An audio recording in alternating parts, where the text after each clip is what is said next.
Derrière les croyances, notre niveau de succès dépassera rarement notre niveau de développement personnel, car le succès est une chose que nous attirons selon la personne que nous devenons. J.R. Ils restèrent un moment silencieux, puis Fuang demanda à Malo: « Ce que tu viens de vivre a-t-il fait évoluer tes croyances au sujet de tes émotions ? Je viens de vivre la révolution intérieure, mais concernant les croyances, elles sont si ancrées que je ne me rends même pas compte qu'elles guident mes conduites. C'est vrai que nous avons tendance à ignorer que nous créons notre monde en fonction d'elles. Comment les repérer alors ? Elles ont tendance à prendre diverses formes. On les retrouve souvent dans les petites phrases du quotidien, dans les généralisations, les jugements, les règles ou les imprécisions. Il existe des indicateurs fiables. Par exemple, dès que ta pensée prend une tournure trop généralisante et que tu parles en termes de toujours, jamais, personne, tout le monde, les gens, ou encore dès que tu entends il faut pas, je ne veux pas, ça ne se fait pas, on doit, ou que tu portes un jugement c'est bien, c'est mal, c'est important, je suis incapable, ce n'est pas réalisable. Je parle comme cela? Oui, tiens, prends ce que tu m'as dit plus tôt sur les émotions. Un homme qui pleure n'est pas viril. J'ai toujours entendu ça depuis tout petit. Un homme ne doit pas avoir peur. Je réalise en vous écoutant, Fuang, que je prête une plus grande attention à mes émotions et à mes croyances. Mes croyances pourraient me permettre d'accéder à une meilleure compréhension de la vie. C'est dommage que je ne l'ai pas su plus tôt.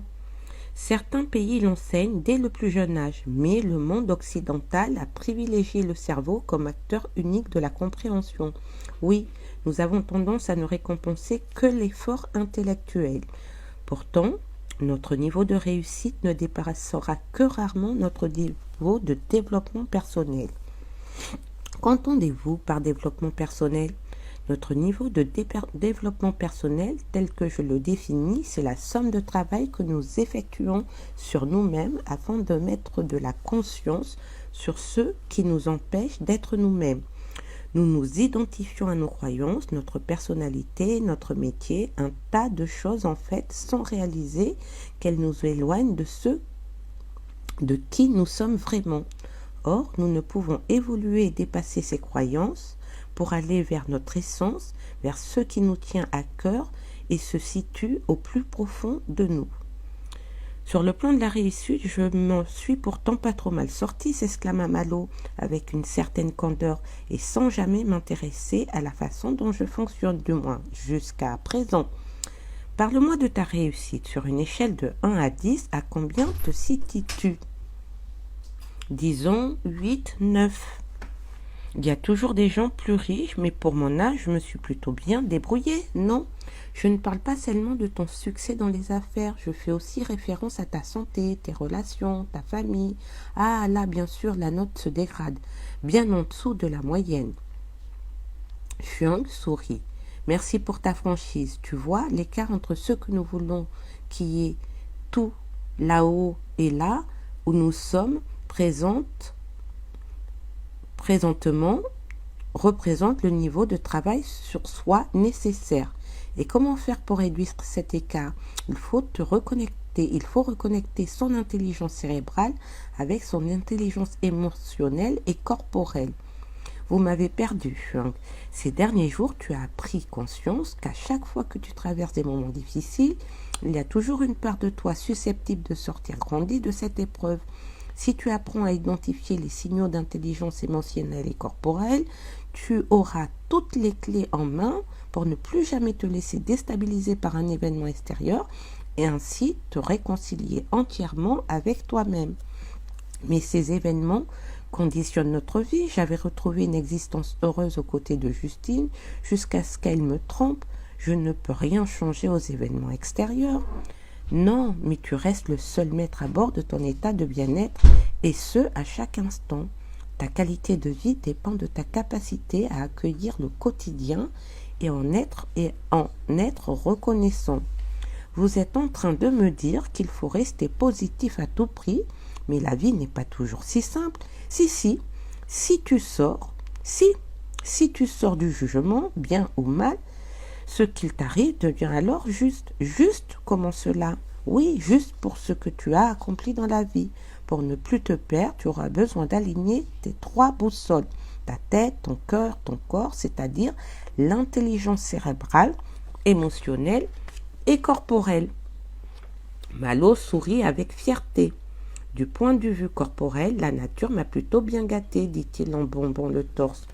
Tu es un bel homme, en effet, titilla Fung, même si je vois que tes petites poignées d'amour commencent à se manifester. Fung lui pinça la peau des hanches sans complexe. Malo rougit et constata lui aussi que son corps se transformait. Ses pensées l'amenèrent à des milliers de kilomètres dans les soirées alcoolisées où il jouait les Don Juan alors que son cœur était prisonnier d'un amour auquel il ne parvenait pas à renoncer. L'excès d'alcool et de sexe avait permis pendant des années d'anesthésier ses angoisses. Or, face à ce qu'il affrontait aujourd'hui, la maladie et la mort, il savait que toute tentative de fuite dans les paradis artificiels serait vaine.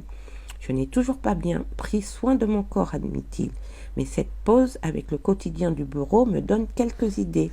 Qu'attends-tu pour t'y mettre? J'ai déjà commencé avec quelques longueurs dans la mer. Comment te sens-tu? Vivant. Ton corps en avait besoin. Si tu l'écoutais, il aurait beaucoup à t'apprendre sur tes croyances et tes émotions. L'écouter? Que voulez-vous dire par là? Il te parle tout le temps. Je ne l'entends pas. Parce que tu ne l'écoutes pas. Comment faire? Il est nécessaire de faire silence. Apprenez-moi. C'est au programme. Après-demain, je t'envoie à la rencontre de mon frère qui saura te soigner. Votre frère? Oui. À l'aube, mon neveu Saroj viendra te chercher et t'amènera sur une île voisine. Tu y rencontreras Serpent qui t'instruira le langage du corps. Fung tapota le genou de Malo et se leva. Il faut que je te laisse maintenant. Attendez, aidez-moi à rassembler mes idées. Si je résume bien, la première étape est de considérer qu'il y a quelque chose de plus grand derrière chaque épreuve que nous subissons. C'est juste. Tu ne serais pas celui que tu es aujourd'hui si tu n'avais pas vécu ton histoire. Ces obstacles t'ont donné la force de te dépasser. La deuxième étape est de comprendre que notre cerveau a ses limites et que lorsque quelque chose ne va pas, il nous faut l'appréhender à un autre niveau de conscience, au niveau émotionnel. C'est ce que vous m'avez fait expérimenter tout à l'heure. Oui, enfin, juste effleuré. Eh bien, qu'est-ce que ça doit être alors quand on s'en approche? Pour décoder complètement ce langage, il est nécessaire de le réconcilier avec son corps. C'est la partie que je saisis le moins pour l'instant, cette histoire d'intelligence du corps. C'est normal parce que tu essaies toujours d'analyser avec ta tête. Or, c'est comme avec l'intelligence émotionnelle. Tu dois accepter de vivre ces expériences pour les comprendre. Je vois. Quand ces 3 niveaux de conscience sont parfaitement alignés, tu accèdes à un autre niveau de réalisation, un état de bien-être parfait, un état de réussite totale. Le bonheur, quoi. Bien au-delà du bonheur, la paix.